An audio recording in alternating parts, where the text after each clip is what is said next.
I always say, man, it's always good to have good pride because it never let you know you're going in the right direction. Right? Celebrate you being open. Celebrate you exploring. Celebrate you owning your sexuality.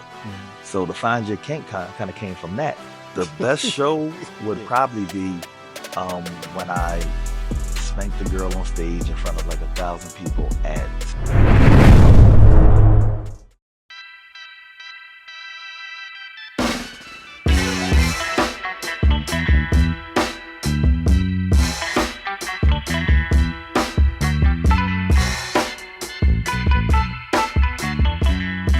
Episode 132 of the Terrance Henry Experience. I have a special guest in the building right now. He go by the name Sir Leezus. He's been in the game for a while. We're talking about 20 years, professionally 3 years, but he has a lot to talk about. I went to his show last night, and the show was spectacular. We have Sir Leezus in the building. What's up, bro? What's going on? What's going on? I appreciate the invite, man. Hey, listen. Definitely appreciate the invite. I appreciate your invite last night. It was wild. It was a wild night.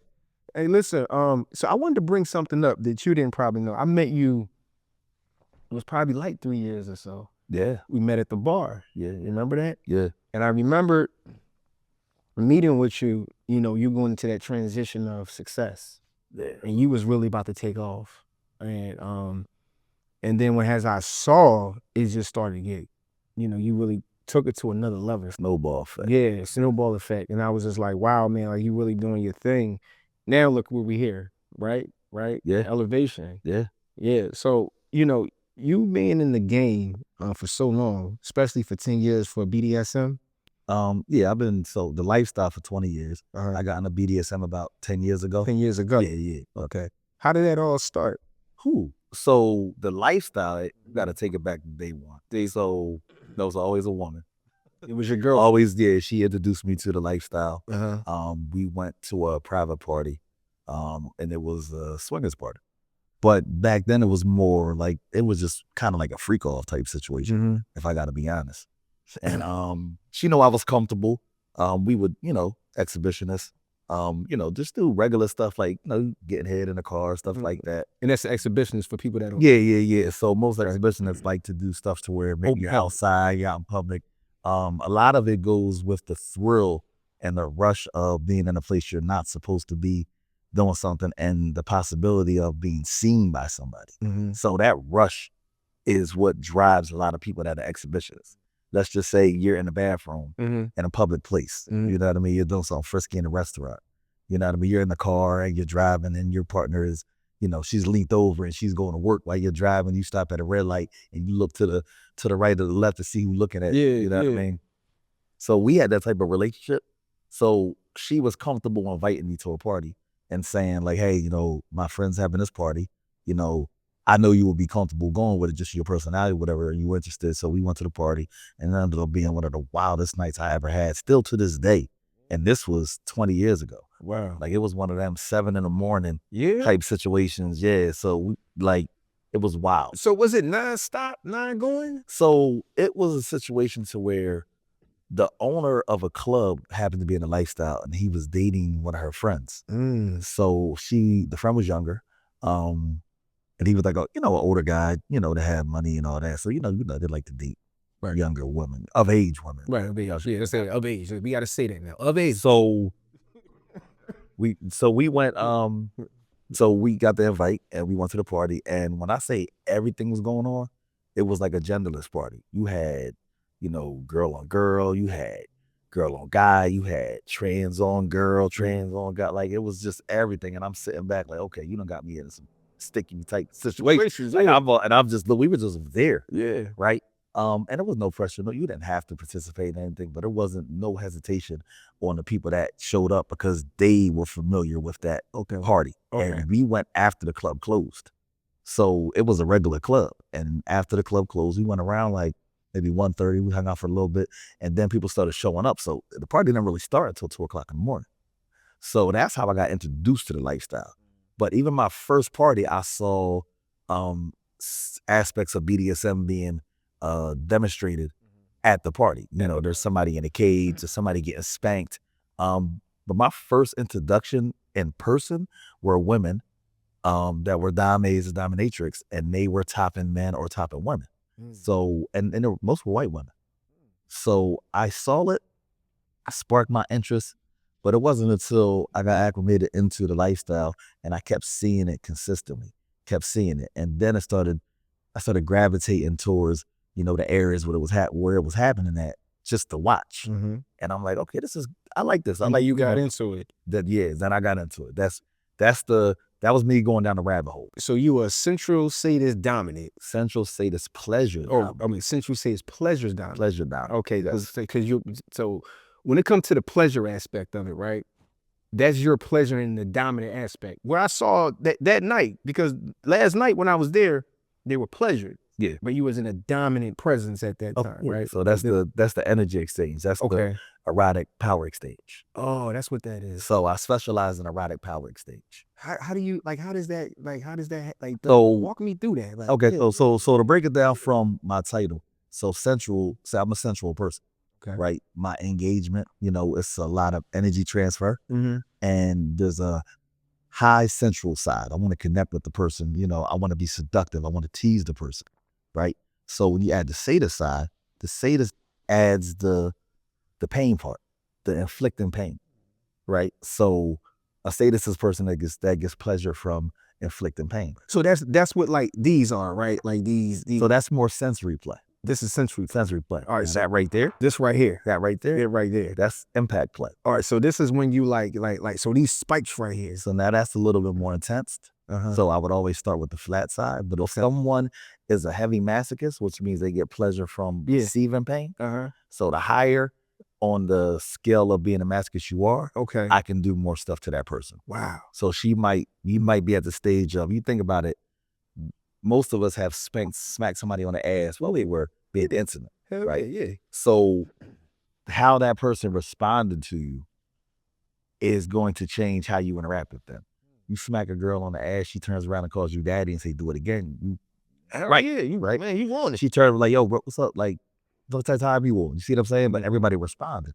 So now you take that and you want to feed on that, and they want to keep pushing that sensation. And you take it, you go from a smack with a hand, they say, oh, go get a belt. Okay, let's go get a paddle. Let's go get a riding crop. Let's go get a big rig tie, So, but that's levels to it. Tell you. Oh, yeah. Dream me. And that's a custom made toy. So that's used for impact play. So impact play is just spanking is impact play. Right. So when you want to intensify it, you use something like that, or you slowly build up to that. This is like, so yeah, that's advanced. I wouldn't advise somebody just getting into that. Right. To use something like that. So what happens if a girl got a small ass? I'm just saying like that. You have to be precise and make sure that you're hitting in the right area. Oh yeah. So you have to be precise. So let me ask you a question, right? So because you're into the business and you've been doing it, very successful, but I want you to walk me down the first show and the first time what exactly happens. Who? So the first show. Yeah, the first show. My first show. Yeah. That I actually put together. Yes. And presented. So my first show was probably the worst show I ever did. So first my first one. But it was still basically, doing the practices, I was 100% comfortable and familiar with everything that I was going to do. Mm-hmm. I didn't know how to present it to a crowd. So it was an hour and a half. Just me. I had the person on a massage table. And I'm running through the session with the person, and I'm going through everything. I'm going through the sensory play. I'm doing electric play. I'm doing impact play. I'm doing erotic asphyxiation, which is choking. And I'm performing it like I'm in a bedroom with them, and it's just me and that person. Okay. So that's where the disconnect was with me and the person I'm performing with and the crowd. Right? So my first time, I just completely focused on the bottom, and I kind of had the mindset that it was just me and her in the room. Okay. So that's not entertaining to the crowd. So was the crowd like? So they were watching because a lot of them they were seeing this for the first time. But it's a big difference if you're just seeing it. Most people do demonstrations. I do a performance. Yeah, it's a big difference between demonstrating it and people are watching it and it's passive entertainment, as opposed to you putting it. I put myself in front of the crowd. I interact with the crowd, and I figure out how to strategically, put music in certain places, do certain things, certain times, and to get the most engagement and the biggest reaction from the crowd. So that's all strategically mapped out. So I'll sit there and say, okay, if I spank somebody, you be like, oh, he's spanking her. If I hit somebody with something like this, they're looking and you see everybody's eyes light up. This is why I raise it up in the air and I present it to the crowd. I'm presenting everything to the crowd. They're seeing what I'm doing. They get to kind of like sit in bliss and say, oh my goodness, is he about to use that? I let them think about it, and then I use it, and then I get close, and I'm within close proximity of the crowd, and they can hear her moaning. They can hear the smacks on the cheek or whatever I'm using, right? This is why certain parts of the show, I have the music come down. So you can hear it. Yeah. All the way in the back. Yeah. You hear the smack, you hear me talking to the person, you know what I mean? So all that stuff is strategic. So go from my first show to, let's just say my last, I learned how to cater to the crowd. I learned how to put a show together for the crowd, as opposed to the crowd being a second option or just being there as a passive, entity in the room. They became the focus of the show. Yeah, because when I was there last night at the show, whatever like that, right? And it was definitely something different for me. Yeah. Right? It kind of makes me feel like, yo, man, I gotta really step some stuff here. Come down the rabbit hole. Cross over to the dark side. You'll love it over here. Yeah, man. You grew more black man. I see, man. It was just like the whole the dominant aspect and from a very sensual side of what you were doing. It was great. You know what I'm saying? It was just like, because I think I've told you early behind the scenes, man, when you was making them arouse and making them have an orgasm, the shit was on your hand, you spraying down like pixie dust. Yeah, you're like, I don't clean up on aisle 5, But if you notice, I'm doing the first orgasm. Okay. I'm making the girl climax, she squirted, and then I hold it up for the crowd to see. So just in case you didn't see it and you weren't in the position to where you can actually see it coming, you see it all coming down my wrist, and that's part of the performance. I knew it. I was like, damn. Yeah, like, wow. So I was like, damn. or take the glove off, let it sit there, and let the puddle sit there for a second. I don't will clean it up. Tell them, give it a second. But then when you do, put a caution sign up. So now people see that and they're like, yo, and they're looking, and it's literally a puddle. Yeah. And take her around the whole room and do it. As many times I can until I drain her dry. Yeah, I seen that. It was crazy, man. It was like, wow. I mean, to these shows, and everybody was excited from it. Right. It's funny, as we talk about this, I kind of feel like where the world is now in the tents. You know what the problem is? Everybody not coming. Listen, you not coming. You want a better, nobody's angry right after they talk. I'm just saying, you're in a hole, but you climax, that little bit of moment of just being free from everything but worrying about the actual climax, you're good. Sing, Bill, ain't worried about nothing. All you worrying about is like, you know what? I'm gonna have me some good rest tonight. That's all you need to. That's all you need to worry about at that point, right? He's a fact. There's a point. What I wanted to ask you was, as far as though, you was in the music industry. I was in. Were you a singer? I used to rap. You used to rap? Yeah, I used to rap. So that explains the show now. So I was big on stage presence. I was a performer. So I put that concept of being on stage with a microphone, engaging with the crowd, I put that into play. And that's how I was able to bridge the gap from my first show that I did to me being to the point where people want to fly me out to every major city, because I was able to create a show to perform it. So crowd engagement, talking to the crowd, the music selection, knowing that when they hear Jodeci play, everybody's going to sing, because you haven't heard a Jodeci song and you don't hear that on the radio. So everything is strategic. Everything. To when the song plays, what I do during these songs, when I get the crowd hyper, you see me look at the crowd like, oh, you like this shit? What did I go into the what's that song with the girl? Just do it now. When that song hit, you saw the whole crowd react to that. The girls like, yeah, they shaking it. But then I take that moment to go into spanking or pulling out a whip or something like that, and now that adds to it. These are floggers. Okay. So this is the flogger. Okay. And so with these right here, and when you smack the girls with these, what type of arousement do they get out of these? So it's impact play. Okay. So if you are into impact play, it's the same as spanking. Okay. It's a different sensation and a different type of impact. Okay. So what that would do is, if someone is a masochist, if they're getting pleasure from receiving pain, this is a way to fulfill your masochistic needs. Wow. And this is a thick one, right? Yeah, so it's thicker. So you see you feel the difference in the material, different types of suede, different types of leather, but it gives a different sensation. So you always want to be able to have a different combination so you can give people, and that's heavy. So that's going to be like a thumpier, a thuddier type of feel. This is going to be a little more stingy. It's going to have a little more kick, a little more spice on that. So let's bring it up. Let's bring it up. If we could bring up, like, you demonstrating this, on the scene here, where we going full, with this thing. So you look at the camera. Look at this. Look, see that? Look. Yeah. So this is you twirling it around and smacking them and like really engaging with that. That was crazy. Yeah. So right there, I'm doing a Florentine. I'm using it with a floggers right there. But see, I try to create a space to where I'm doing a sensory overload. Okay. So let's just say I'm flogging. I have two girls talking to each other. I might have them kissing at the same time. But like you saw the show, I had somebody come and I was doing erotic asphyxiation, my hand around the throat, choking, and then I had somebody using the floggers from behind it. So last night you had that long what's that thing? That long vibrator.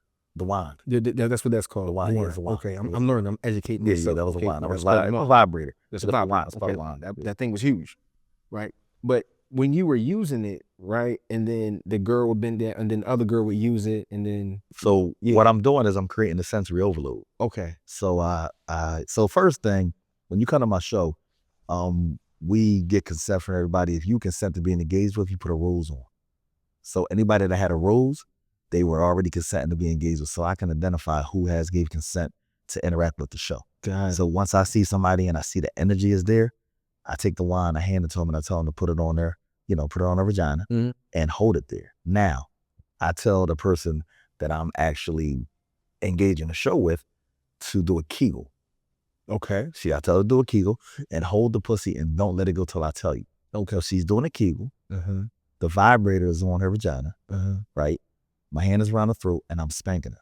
I'm doing impact play, or I'm taking a whip, or I'm doing sensory play. I'm running something down her body while she do this. So I'm creating a sensory overload. That's what that's called. Yeah, so it's a sensory overload. So I'm doing impact play, sensory play, erotic asphyxiation, and I'm talking to her at the same time. So that's oralism.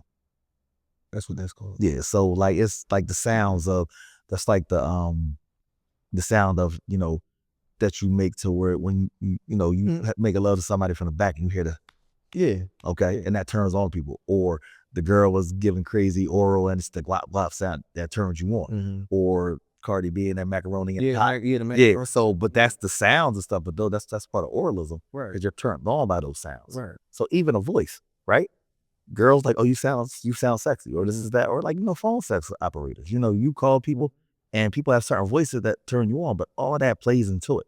So all those are creating a sensory overload. I'm talking to you. I have my preferred cologne on. My hand is around your throat. I have a vibrator on your pussy. I'm telling you to hold it and do a Kegel. I'm spanking you with some type of object or my hand, and I'm creating a sensory overload. So that's how I get into that space. But that's how I operate when I do erotic power exchange. Best show you ever had? Was one of them. I know you have a lot of them, but what was the one you'd be like, yeah, I'm the shit? The best show would probably be when I spanked the girl on stage in front of like 1,000 people at World Cafe Live. So we still got that? We got that clip? I was at World, and that's the one that went viral, but that was just flat out my hand. A lot of people don't know that there's a girl sitting down and she's holding a vibrator on her. This one right here? Yes, this one right here. This is my favorite. Wow. That's one of my favorite bottoms. Is she orgasm? Yes. So I'm actually spanking her until she tells me that she comes. Wow. But when she comes, she stops. So she'll tap me 2 times on the arm, or she says, I'm coming. But when she's yelling, stop, the girl still has a vibrator on her. So if you kind of look, there's a girl sitting right in front of her holding a wand on her vagina. You see what I'm saying? Oh yeah, she tapped that. So I'm spanking her until she tells me that she orgasms. That's crazy. Yeah. So, but you see the girl right there there's a girl actually holding a wand. Yeah, I see her vagina. I hold that. So that's the sensory overload. So you see the hand around the throat, erotic asphyxiation. I'm talking to her, I'm telling her to hold that. I'm telling her to do a Kegel, but I'm talking dirty to her. Yeah, you pretty little slut, this, that, whatever. I'm in her ear talking crazy, right? Crazy. So I'm talking her through it, hold her in the toe, and then I tell her, so that she orgasms on the stage. So that's probably like to this day, like that moment right there is cannot be replaced. That's crazy, man. That far as with this industry, because it's an industry that's not talked about, right? And I think it should be an industry that should be talked about, and I think people should explore their sexual ways. That's just because I think because everything is so intense, right? Sexual liberation. Yes. Yeah, it should be, because I feel like at this point, why do people do the things that they do? Right? We do it. Be honest, most of it is of a significance like this. Yeah. And it's a lot of people that want to know about it and want to be intrigued by it, but they don't want to be judged. And that's a perfect point to make. But this is where I got into the space of creating the Find Your Kink. Okay. Like being a platform and being a spokesperson for normalizing kink. And especially in the Black community, because a lot of stuff is taboo. A lot of stuff ain't, we too cool to do certain things, we too cool to be open or express things that we're into. And especially when society deems something to be abnormal, we stray away from it a lot. You know what I mean? Like even when I got into this, one of the biggest things people say, oh, that's that weird white people shit. Well, what do you mean? It's all people. It's all people. It's not really culture based. It's not really doesn't matter if you're Black, white, Asian. I've friends in every aspect of life that practice it. I had people that are in politics. I know cops, I know lawyers, I know doctors. I know, it's just being able to be in a space with people that are okay with being sexually liberated, and then they celebrate that, celebrate you being open, celebrate you exploring, celebrate you owning your sexuality. So to Find Your Kink kind of came from that, because normalizing kink was my goal, and creating a space to where I'm able to introduce people to kinks, and then I introduce people to other people that might be into that. So you might have been in a space where you like to choke, and in your normal circuit, that's not something that people do. They're like, well, why you want to put your hands around somebody? Now I'll put it on my page, and you see a whole bunch of girls. Oh, I love that. I'm into that. That's the only way I can orgasm, is if a guy has his hand around my throat.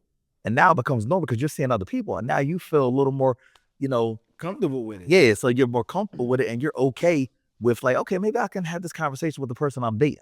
Maybe I could show her this guy's page and say, hey, we should go to this. This is an erotic show. This might be a great date night. Last night, it was couples there. There was a lot of couples that come out. And it was a lot of couples, and I saw one of the guys came out with his, I guess his girlfriend or whatever like that, and he was like, get her. Yeah, you saw that? Yeah, you saw him. He's like, come, yeah, he's pointing, he wants to get her. But they're open-minded, whatever, and if there's something that, I get a lot of couples that the guy is not into it, but he supports his partner and being into it, and you pay a professional for it, right?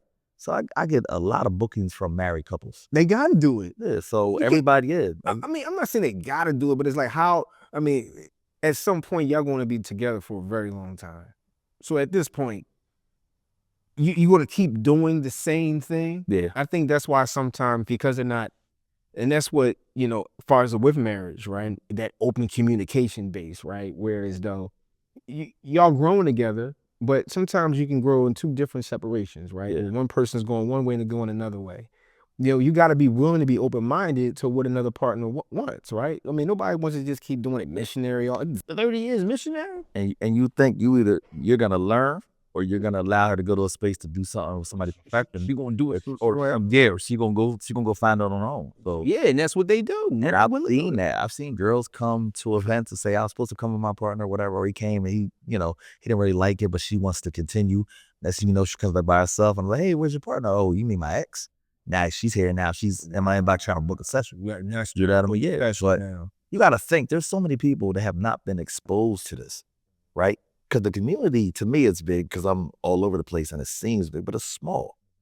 So, and a lot of people don't know how to find this. You can't just, you're not getting right on Facebook and then just seeing like, okay, there's a dungeon here, there's a kink party here, there's a so-and-so. Like, I want to commercialize it. So I'm able to put it out there and promote it, and then put it in a space to where you can see it as entertainment, and then you could decide, say, hey, I like this. How do I get into this? And then I can send you to the right direction. I think a lot of people I just think a lot of people feel embarrassed by it. Yeah, but but they don't have to though, because like we all human. Mm-hmm. And because we all human, like is good, like you said, to liberate it and to talk about it. Yeah. But people like, no, I ain't doing that. Yeah. I don't want my nipples licked. I'm cool with that. Well, So guess what? you make it comfortable. I make it a bar conversation. Okay. I make it a happy hour conversation. I put it out there. I put myself out there, right? You want to do it, and you don't. There's a lot of people that I don't want to follow your page because I don't want the people to see me follow your page. I don't want them to know I'm into it. That's cool. You can save the stuff, whatever, but you got to be in a space where somebody can say, it's okay to be kinky. I'm okay with being nasty. I'm okay with you seeing me do this, and you judge me or not, you can come along for the ride. I'm cool with that. I'm in a space where I'm comfortable with whatever I do. You know what's crazy? I was at a bar and I was talking to this lady, young lady. We've been knowing each other for some time. We always meet up at the bar. We talk, right? Just talk, right? Therapy, talk. And I made a mistake. She was like, you know, Terrance, because I made it comfortable for her. Like, you know, Terrance, you know what I want? I was like, what you want? So she said, I want men to gangbang me, but I want them to record it. Here I go, what? What's wrong with you? See, you're judging me, but I didn't know at that time. And it took me some time to understand about her sexual liberation and who she was, because she ain't had nobody, whatever. But that's what she wanted, and she felt comfortable telling me. But in my mind, I'm like, she's all types of names because I didn't know better, right? I'm a little ignorant to what it is to about somebody's sexual desires. You know, I can't judge people on that. So I had to learn, like, you know what? I can't sit up there and judge this woman. You know, she ain't with nobody. Yeah. You know, her desire is to have a whole bunch of men gangbanger on videotape. Now, where the tape goes, I don't know, right? But it was very interesting. And I feel like it's a thing, you know, where you go into like work and you look at certain people and you be like, yo, man, they look like they into some shit. You know, because we all see that. Yeah, you go to work, you be like, yo, man, like you just know. You know, you have an idea, put it that way, right? And I'm sure you being in that, you could probably spot out that. Can you spot that out? It's a little different for me, because I'll tear the conversation flat out. Okay. So, and I always fish. Like if I go to a bar, I'm sitting at a bar, you know, work is a little different because the work situation is touchy. But when it comes to 8 hours though, you know, people, you know, 8. But see, I've been in a space to where I was released from a job from them knowing what I do professionally now. Really? Yeah. They release you? Can they do it? Well, PA is an at-will state. Oh, yeah. So, and I didn't present it. I didn't tell anybody. Somebody recognized me and then showed other coworkers at the job, and then HR contacted me and said, hey, we don't want anybody that has the type of business that you have working with our company. And this was just like a PRN type of situation. I want to know who the job is after the show. Ooh, I got you. I'll tell you. After the show, because we find that though, where that they do that. Jobs, they do that. They'll go in, they'll find you, and they'll look you up. There's a lot of jobs that'll do that. And it's not like it's not like an OnlyFans situation to where I'm not selling that sex. Right. You know, I'm technically a sex worker because I sell fantasies. I do erotic power exchange. But I'm not on Instagram, you know, nude or anything like that, whatever. I'm doing erotic asphyxiation. I'm doing spanking. And I'm doing sensory play. And just that sexual content, just having something in that sexual nature, people are not comfortable with. But you know what I say to that? That was supposed to happen. Yeah, hey, listen. That was supposed to happen because, I mean, we get it, man. Look, some of us, we just not 9-to-5ers. Yeah. We just do it because it takes 20 years. Yeah, you see what I'm saying? Just in the business, like when you working for somebody, you know, it's more or less just taking care of business and your family, having stability. But your purpose led that for you to be like right down that path. Yeah. You was supposed to get fired. Listen, my roommate in college would always, like, we had a conversation. And, he's in a space that he's like, you work for someone that tells you when you can go take a break. Ain't that something? They tell you, and then they tell you only get 30 minutes to go eat. Crazy. You're going to work for me for 8 hours, but I'm going to give you 30 minutes, and we're going to let you know when you can do it. And then if you're not back on time, you're going to get ran up or something like that. You're going to get some type of discipline. So I'm going to work for you for 8 hours. I get 30 minutes to eat, but I got to work for you for 8 hours? Just the way that sounds. When you say that, run that over, bro. Like, listen to that, man. It's like you in prison. And then I have to give you, if I'm sick, I have to give you an excuse to why I didn't come. I can't just say I'm sick. I have to prove from somebody else that has to verify that I was sick. why I didn't come into work. You know, the scary thing is about all of that is that some people, so I always say with jobs, right? You know, if you don't have a purpose, a job will pick one for you. But when you have a purpose, you're not meant to be. You're outgrowing whatever that is that you're in. Right? You're just outgrowing it all. Like it starts to become like a misery. Like I gotta go in here and do that. I'm talking people that want to get out of the 9 to 5 series. I'm not talking about people who comfortable with what they're doing, taking a little 2-week vacation and 401k. More kudos to you. But to that person that wants to go to that next level, it's like, I feel like God will always put you in position for you not to be comfortable until you do what you're supposed to be doing. Listen, it's certain things happen for a reason. Yeah. And they get put in certain places. And sometimes you got to go out on a limb a little bit and take a little risk. And that was probably one of my biggest barriers was the security of having a job. You know, I was in a mental behavioral health field for 20 years. You know what I mean? I'm college educated, you know, degree in criminal justice. But I've been working with, you know, just mental and behavioral health forever. That's all I know. And, you know, it's a security blanket. You know what I mean? A lot of us are not, we don't have the opportunities to pursue something and fail. Right. You know what I mean? A lot of us don't have those safety blankets. You know what I mean? So you really go out there on a limb when you do something. But sometimes you gotta, like, if you're passionate about it, it'll find its way. It'll work its way out. And if you have something that you are extremely talented at, like, at least try. You know, at least try to see if there's something you can do with that. Who encouraged you? Who? Not to cut you off. Yeah. And the reason why I asked you that, years ago, when we was at that bar, I don't know who that young lady was or whatever, but she believed in you so much. I don't know who she was, man, and I saw it, and she was like, I think she even told me, like, yeah, he's gonna be something really important. I'm trying to think, was that my event coordinator now? It probably was. I'm trying to think who I was there with. And I remember, that's why I say, man, like, I go back and I remember because I love inspiring situations. I like to see them blossom, right? And that's crazy. We met at that bar. That's crazy. And then we're here now. That's crazy. We met at that bar, and I remember you telling me, and she told me, and she really wanted you to pursue it all the way. And then things just happened. This was years ago. Yeah, it was, and it wasn't a choice. It was just like the cards were dealt. Yeah. And I'm like, you know what? I really don't have to, because I was already doing stuff and I was making a nice amount of money, but it was like, you know, I could do so much more if I do it full time, but it was still that holding back. And everybody was like, hey, well, you know, you should try it. You should do it full time. You should put all your marbles into, you know what I mean? And really, really, you know, just go for it, right? But you still have that, but I need this. I get, you know, every 2 weeks, so you want to have your time off and all that stuff, whatever. But it's basically like you being lazy, right? You being lazy. Go out there and get it. Were you scared when you went out on the limb? Ooh, yeah. That first couple of, like, when I tell you that, learning how much health insurance is just without no, you know, getting it from the job or stuff like that, that's crazy.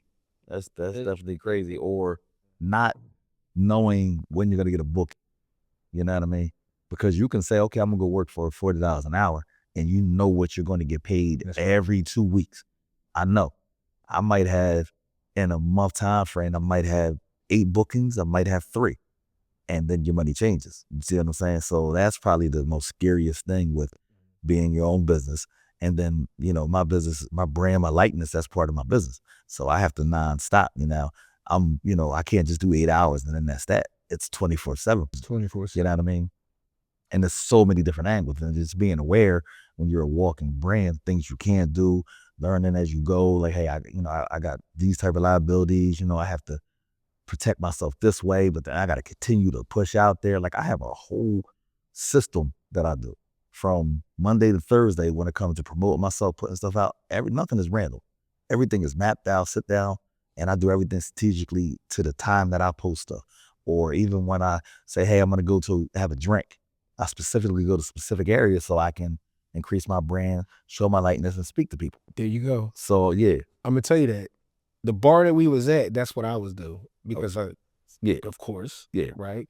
But you meet people, right? And how you meet people is how it goes so far. Yeah. Right? How those things happen. So, you know, to take the risk, not knowing, it's like you say, you just got to do it. Yeah. I feel like I'm torn in between. Right. I understand that. Yeah. So I got the job. Yeah. Like, it's a job, it marginalizes your potential, who you really are, because you need the money. Yeah. But then you look about how, can I just quit and just do this? And like you say, but it's like you're going into the unknown, right? And I think for me personally, I'm trying to still figure out that balance. Yeah. That was that's the hardest thing. Just taking that first step. Just taking that first step and push it through, because you don't know. You don't know. But then I was blessed I had the ball rolling. So I was already making money doing shows and doing events. So I had some consistent stuff. Right. So it was more like, let me focus on this. Let me see what it looks like when I have to focus on this, when this is a priority. If you got a job, you can say, you know what, I always have this check coming or whatever. But to make it full time and then to assert it and then to, this be your 24/7 job. Yeah. Put yourself out there. Let me see what that looks like. And then once I started seeing the potential, I'm like, okay, this is better. Because now nobody could tell me when to take a break. Nobody could tell me when I can and can't go on vacation. I don't have to request to go on vacation for working for somebody. You know what I mean? I don't have to I'm breaking right now. Yeah, that's how I wanted to ask you that, because you're so busy. I seen your calendar, man. Like you just got you booked up. Do you take breaks during the week? So so during the week, I always, Monday and Tuesday Monday is my come back down to reality day. Okay. Tuesday, I'm right back at it. Okay. Right. So I'm back to say, okay, what's the next? What do I need to do better than I did last week? Okay. Or last month? What do we have in place? Who do I need to reach out to? What connections that I make? And how can, either capitalize off or how can I link up to where, I have a situation to where we're able to benefit off of each other. You know what I mean? So relationship building. That's why sometimes you got to be out. If I have a weekend, try to say, is there anything going on? I got to be out there. You know what I mean? So my breaks are during the week. I sit in the crib. So a lot of times I'm, whiskey, music playing. What going online? What whiskey? Well, not whiskey now. Whiskey started giving me crazy heartburn. Really? Go away from. But I used to do Japanese whiskey, Santori. That's been my go-to for years. Japanese whiskey. Is it ever been any anxiety at all? Like what? Just anxiety, for your next show or whatever. Because I know sometimes for me, and I can speak openly about it, interviews I do before them. Even though I've been doing it for so long, I still get a little bit of anxiety because I want to do good, right? I want to be great at what you do. So sometimes that anxiety right before the show is you over prepared, fully prepared.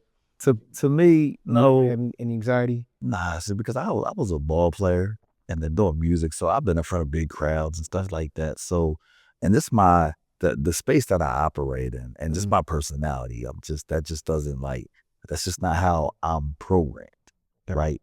I'm more excited when I see somebody offers me a brand partnership and the potential that can come from there. I'm more excited about that, and my anxiety might kick in for that as opposed to doing a show. Okay, that's like breathing air. Me doing what I actually do, I do that like it's nothing. It's a deep breath and then it's over. It's over. You see what I'm saying? So I can do that, just that whole, and even when you see me around women, and it's just so natural. Yeah. And I take that and I put it on stage.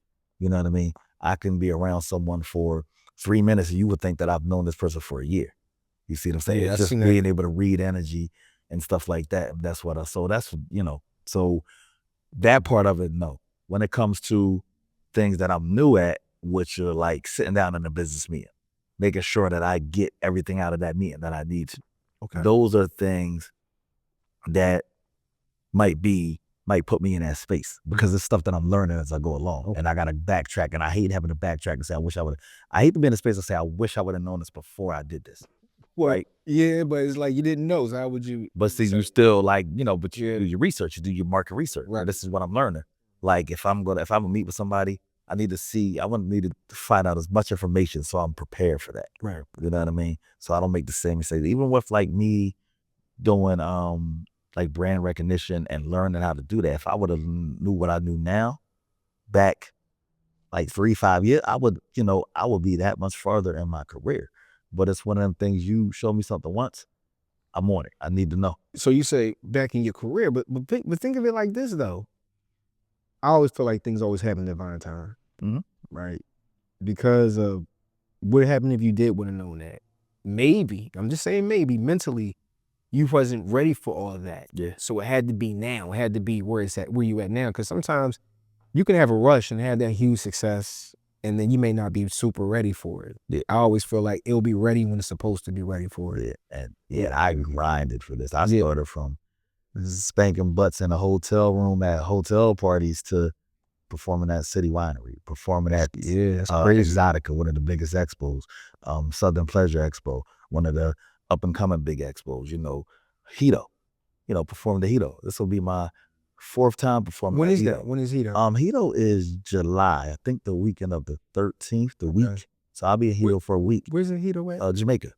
So Jamaica. Is that hedonism is the same? Hedonism, same thing. Hedonism too. So performing there, like, can you imagine, like, you hear about Hito, and the first time I go, I'm booked to perform, and I'm on a stage at Hito. That's wild. But you visualized it. Yeah, so I always wanted to go, but then now I'm being paid to get there. I'm being flown out there. You know what I mean? And people are like, oh my goodness, it's like I'm coming because people have booked their tickets to Hito because I'm going to be there. But to have that feeling, that's amazing to know that somebody, they support you so much that they just want to be in a space where if Sir Leezus is going to be there, I want to book, I want to go. I want the opportunity to see him perform or to hang out with him or be in a space. And that's amazing just to have. That's a feeling that like celebrities, a lot of celebrities don't embrace that no more. Nah. You know what I mean? No. They say they so used to it. But me, like, I'm a people person. And like, that's just, it's something that's always going to stick with me because I just love being able to engage. That's why a lot of times, like, when I do like shows, I want to be out on the floor, I want to talk to people, but they're like, hey, you got to stay up there. You got to, just only come out during certain times and all that. And it's so hard. It's one of the hardest things to not go and engage, not go give hugs and take pictures and all that, to wait till the end, because I want to engage with everybody. Yeah, I think you should. I mean, you say you should. I don't know if I asked you earlier, but how did you get the name Sir Leezus? Ooh, one of my women friends used to call me Lord Leezus. Lord Leezus. As a joke. Yeah. Okay. So just playing off of the Jesus thing, just saying you got girls following you around like they're Jesus, so I call you Leezus. So it was a joke. Right. So it really just started as a joke. And she would say Lord Leezus, just playing around. And then when I started actually like getting into BDSM heavy, I just kind of went with the name Leezus. So Leezus went, and then once I started learning things in the community and, educating myself, doing seminars, mentoring under some people, and then Sir Leezus came into play. And then I went, because I was just doing it in the bedroom. It was only bedroom BDSM first for me. And it was just with a partner. Then people started asking me to come to events and, hey, can you bring your toys? Can you bring your toys? Bring your toys. So there was no thought in doing it professional or making money off of it when I got into it. It was all off of personally wanting to indulge in this type of lifestyle and this type of play. So I'll tell you a story. Years ago, I was dealing with this young lady, and she was like, you ever been to this club? I can't mention the club on here, but it's in Philly. Okay. Right. I said, you go to clubs? I'm like, what are you talking about? She kept saying clubs. I said, I want you to go to this club with me. I said, all right. So we went to South Philly. Okay. I went to the club. Same thing how you was kind of introduced. I was introduced. Okay. But when I got introduced, I wasn't ready for that. It was freaking me out because I was seeing older men and I'm just sitting there and they're just doing their thing. And I'm just like, nah, I don't know if this is something for me, because I'm a lot younger. So, you young, you look at things a little differently than as you get older, right? And I wasn't ready for it. Yeah. Man, I got out of that club so fast, left that girl, man, because it was like more of an older crowd, wasn't younger. Most of them are, especially in Philly. It's a lot of older people. Yeah. Go. So so I started off hosting at one of those clubs. Right. And I was a promoter. So I used to host parties on a regular. So this is before I was doing any BDSM, but I understand. But like that's just like the first party I went to. I was like, don't go nowhere. I moved out. I'm all like, because it was so much that I wasn't used to. And I'm like, I'm not comfortable. I'm okay, but that's not my thing there. So I understand the first time you're coming and you're not really explaining to everything you're gonna see. Right. You know what I mean? Dude on his hips like this, and you just like, Like, like he just smiling at you, like, yeah, you see what no, I didn't. Like, but Yeah, that's wild. Too. hey, but it's an experience that I went through that I never really told nobody till now about that experience that I went through. I didn't tell nobody until now. Yeah, listen, you gotta go back now. Yeah, you know what? I would go back to see what it is. Very interesting. I do some of my friends, they have been to parties where they it's like well, first my homie, he went to a party. I forgot, it was like in Memphis somewhere. I don't know where it was at down there. They had like these sex parties, whatever. Yeah, and he's telling me, he was like, man, they just walk around just naked. Yes, and I was like, yeah. I said, so what did you do? He was like, man, I start walking around naked. I said, you got comfortable? He's like, yeah, man. I was like, oh, all right. I don't know if I can do all that. I'm not there yet. Down an hour to where it's like a time they announce like, yeah, hey, this is new time, 12 o'clock or whatever. So, but you got to be comfortable with that. You got to be comfortable with seeing somebody completely nude, or a lot of parties is mandatory dress down. If you go to the private parties, you have to come out into a robe or something, your underwear. You know what I mean? I did a New Year's party that I was booked for. Everybody was naked? At 12, they had to get completely. Everybody had to get completely. How was that? Like, how was that? Tell me about that. How was that? I mean, so I was working it, so I was the only one that didn't have to come out of my clothes. So you didn't have to have to. But I respected it though. I'm like, that's a fun concept that the ball drop. Everybody has to be completely nude for the party. So it wasn't a lot of like action going on. There was some, but it was just more just hanging around. It was kind of like we had a nudist event or something. You know what I mean? We got nude beaches that it's nude beaches in Jersey. So people just going around just swinging, they're just hanging out, basically, literally just hanging out, literally just naked, just there. So I'm not. I don't know if me personally, I don't know if I can just walk around just naked. But it's a level of confidence. I'm not saying if I'm in action, I'm good. Just hanging out there, I don't mind. Like if I'm in the midst of the action, you know what I mean, I'm good. But I'm engaging with the woman. Yeah, so yeah, exactly. Yeah. So I'm cool with that. But just sitting there and we just talking about sports, I'm cool. How would you do? First of all, I can't see myself just having a conversation. I mean, because it's just naked. I'm not saying nothing wrong with it. I shout out to people that do it. Everybody in their own right has different things that they do. Me personally, I can't do it. It's like Hito though. Hito has the nude side, they have a prude side. And the nude side, a mandatory nude side. So you can't walk on the side unless you're out your clothes. So they have a security person there saying, yo, you got to come out your clothes before you walk this way. Pool, even the food area there, like you gotta go order your food. You can have a towel around you, but most people are just sitting there ordering a pizza, butt naked. I mean, I can do that at the table. I could do the towel. Some people have towels, whatever, but it's like you can be anywhere, and like it's just different there. So, but you should come. Is she in July? You should come to Hito. You should come to Hito. It's a vibe. But I ain't got to get naked and nothing like that. You can stay on the pool side the whole time if you want. I'm like, you know what? It's no way. It's not gonna be nobody over there, but. I mean, it's cool just to be in the atmosphere, just something new, something different, as far as with that, something to talk about. Yeah, definitely something to talk about. Something to talk about, right? Definitely something to talk about. I knew some people who did go and they had a great time, as far as with it. They didn't get too much into it, but they just said they had a good time. Yeah, that's one of them things that if you know, you know. So the fact that you do your events and all like that, is there ever a time like you just get tired? Like, I mean, because you got to perform.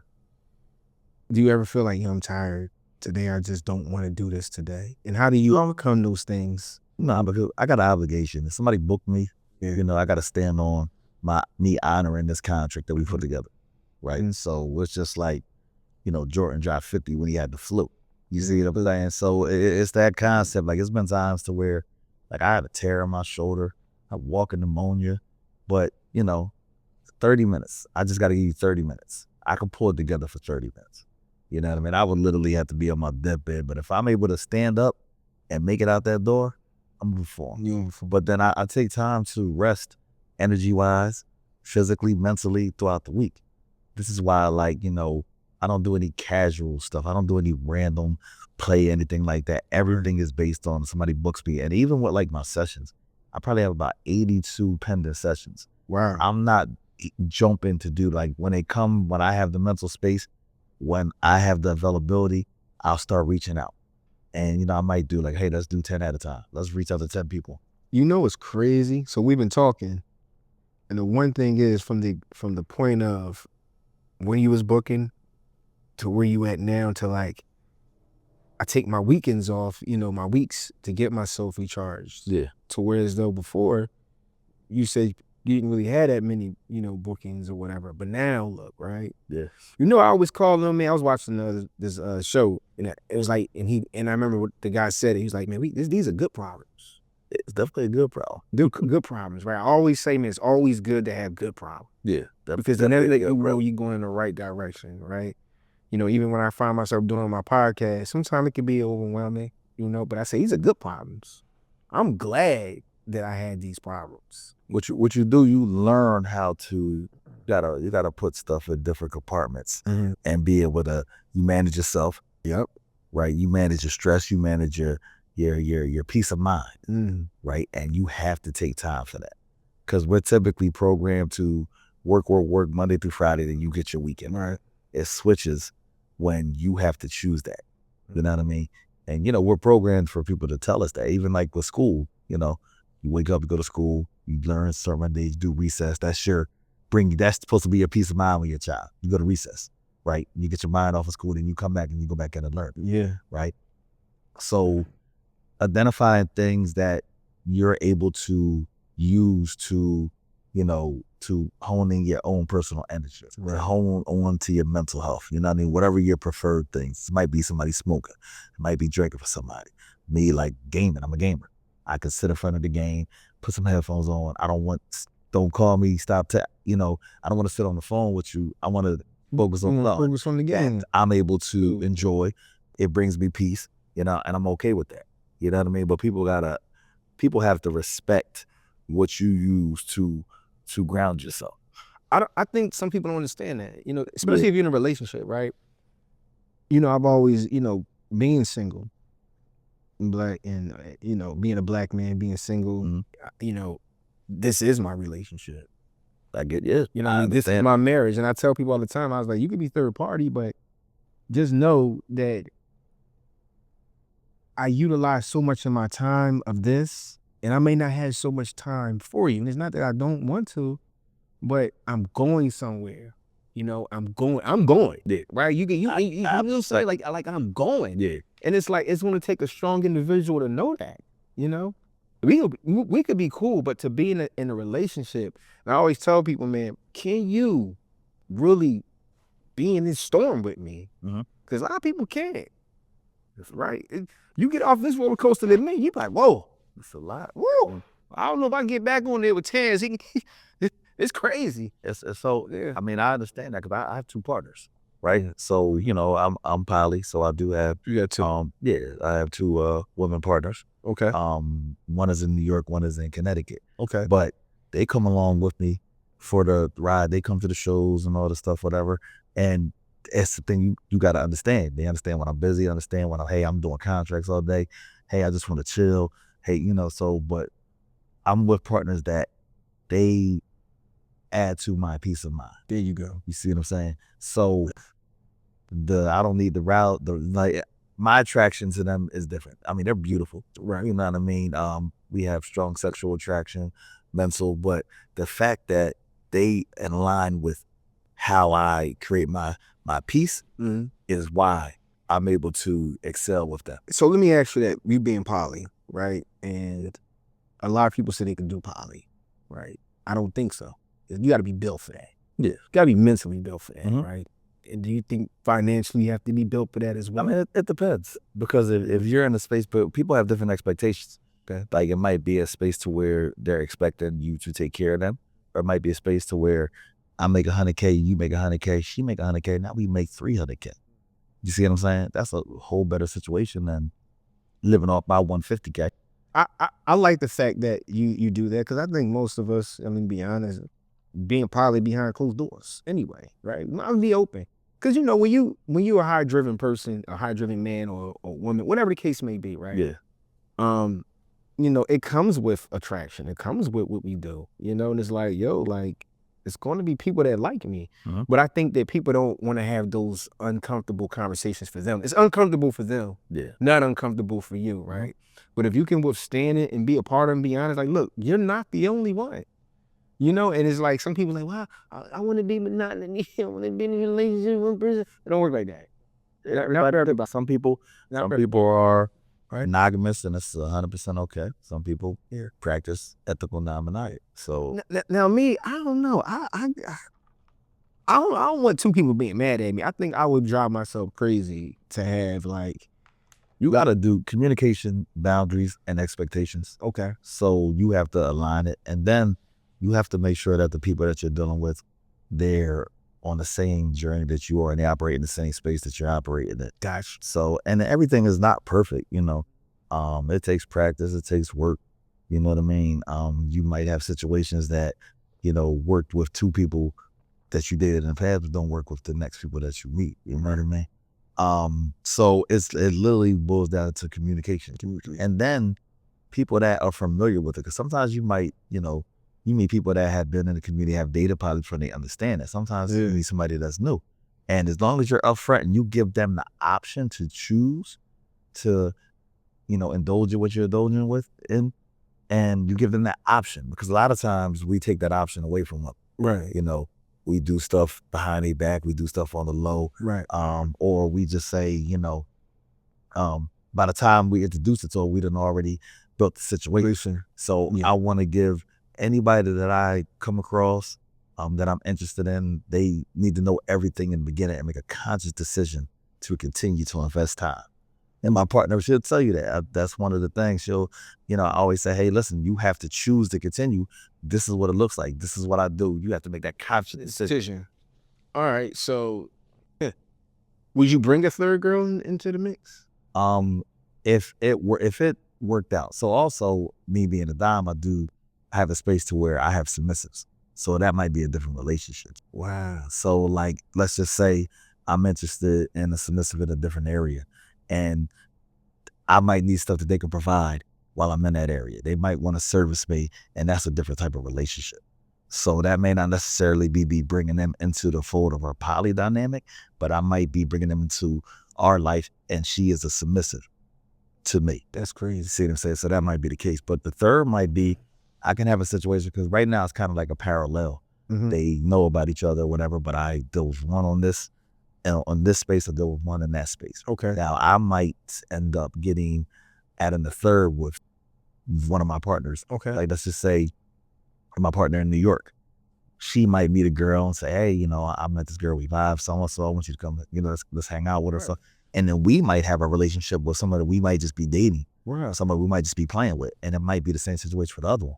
So it could end up being adding the third, I might add a fourth. But then I have that relationship with this person, and I have that relationship with that person. It just depends. There's so many different types of dynamics. No, I agree. I feel like not everybody can do monogamy. So, you know, especially when you're driven what you're doing, you know, and like I said, like because of that, you know, some people, you know, they have to be poly. Some, not all, but some, because where they're going and what they're doing. You know, especially when you reach a certain tier, whatever you got going on, right? You know, you want to have women attracted to you because of what you do. But see, it's a difference between being in a plane and being in a space where you want to have a sexual encounter or actually have a relationship. But this is, you know, I've been in a swinger community for 20 years. Okay. Right? So us meeting a girl at an event, and one of my partners is vibing with her, and we take her back to the hotel, then we engage and we play with her together, and then that's that.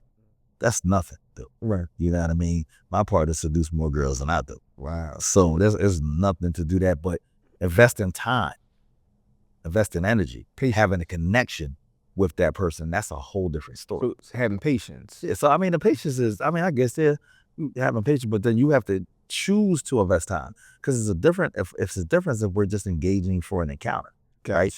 If we're just linking up for a physical interaction, as opposed to let's invest time and get to know her outside of the physical aspect. You see what I'm saying? So that's the difference between like poly and someone that just has like an open relationship that's based on physical encounters, or, you know, the swinger community. Like we want to pick up a third to add to the bedroom, and then that's where it stops at. As opposed to, hey, let's get to know her, let's date her. So that's the difference in between it. You know? I like that. You break it down. So, you know, I just, for me, I get irritated. So, you know what I'm saying? For me, I'll probably like, you know, I don't know, man. For me personally, I'll probably be like, I wouldn't know what to do because I never done it. I'd probably be like, just well, like, if I could give you advice on that, yeah. I would always say, go on a date with 2 women that you have an interest in, and just put it out there. Just say, hey, listen, I want to hang out with you, want a girl that I've been talking to. Been talking to both of y'all, whatever. I want to explore pilot. We should just go hang out. Just hang out. Just don't do anything sexual. Just hang out And just come out and in just the say it. same space. See how they vibe. Yeah, why not? If you want to dive down that path, whatever, just hang out with the people. See how you organically respond to each other. Let them know, hey, listen, I want to take both of y'all out at the same time. I want to take both of y'all out on the date, and see how that flows. They might vibe. They might be, you know what I mean? But keep it to where you're getting to know them together, right? You're seeing how people interact, whatever, and there might be a situation that pans out for you. There might be a situation. Just ask 2 girls, hey, listen, like, yo, I want both of y'all to go out with me. You know? Because it's easy for me to meet a girl with one of my partners, take her back, and, you know, have an intimate encounter. Right. That's easy. That's the easy. You saw my show. Yeah. Right? Then 90% of the women have a sexual interest. Right. You know what I mean? They're there to support me. I'm not a person. It's not like I'm just like booked to perform. That's my show. They're specifically coming there to watch me be intimate on stage with somebody. So I can take then any girl from there and go home with them. But my thing is, with my partner, who do you like? Is there somebody you're vibing with? I'm cool with that. I'm cool with that. Because it'll pan out better for me, because now she's engaged with something. She, you know, I gave her the option to choose if, you know, she wants to have that type of interaction, whatever, and she's not doing it because I'm not forcing her, but, you know, because she thinks that's what I want. It's a level of respect. Now, yeah, so now what's up? But I'm okay with that. I'm okay with giving that power, because it's gonna be organic. You know what I mean? Or it might be a situation, hey, like, how was y'all vibe? We should take her out. Let's go hang out. Like I said, the easy part is having sex with her. Yeah, but the hard part is it's connection. So before we get out of here, I want to ask you. I always ask all my anybody that come on my guests, where do you see yourself in 5 years? Cool. I'm looking at this year where I see, but so I would like to be able to be in a space to where I am hitting the 1 million mark off of this erotic power stage. Gotcha. Doing something that I love, something that started off as a personal interest in the bedroom, and put me in a space to where I have financial freedom. Right? I want to take what I've done here in Philly to every major city and be able to do it with other up and coming tops. Okay. And put the same thing on and make it to where now this is household entertainment. Got it. I can come to any city and I can see this type of experience at a high level, quality, and a production, and this becomes a thing. That's deep. Yeah, I like that. So I like that. That's the space. I ask all my guests that because then what I'm gonna do is rewind that tape. Yeah. And then when we come back on here again, Nice. then we had that conversation about that. You know, that's why I always ask my guests that, man. But I'm gonna tell you something. This has been really informative. The show was dope. Tell everybody when the next time you got your show and where they can find you at, your Instagram. I have so SirLeezus.com. Yeah, my website launched about 2 months ago. Okay. My new website, so SirLeezus.com. I'm SirLeezus.com. So, but you can just Google me. If you Google Sir Leezus, I'll pop up. Yep. So that is the best. That is the best way to go. And then you can find me at your preferred platform, right? But my most active will be probably Instagram. My Instagram is SIRR.LEEZUS, but you got to type it all the way out. because I'm shadow banned. So I tell people, just Google me. Google Sir Leezus and it'll pop up. You'll go right to the page. Hey, well, listen, good brother. I appreciate you coming on the show. Appreciate this. Yeah, I mean, this was a highly anticipated one for me. I had to go do my homework. You know what I mean? Really put my hands in. Yeah, man. Before I get out of here, coming a long way from that bar talk. And now being here, having another conversation, let you know that we're both going into that right direction. So that's always good. And it's good anyway, man. So we out of here. Episode 132 is a wrap. Sir Leezus, Terrance Henry Experience. We out. Peace. Peace.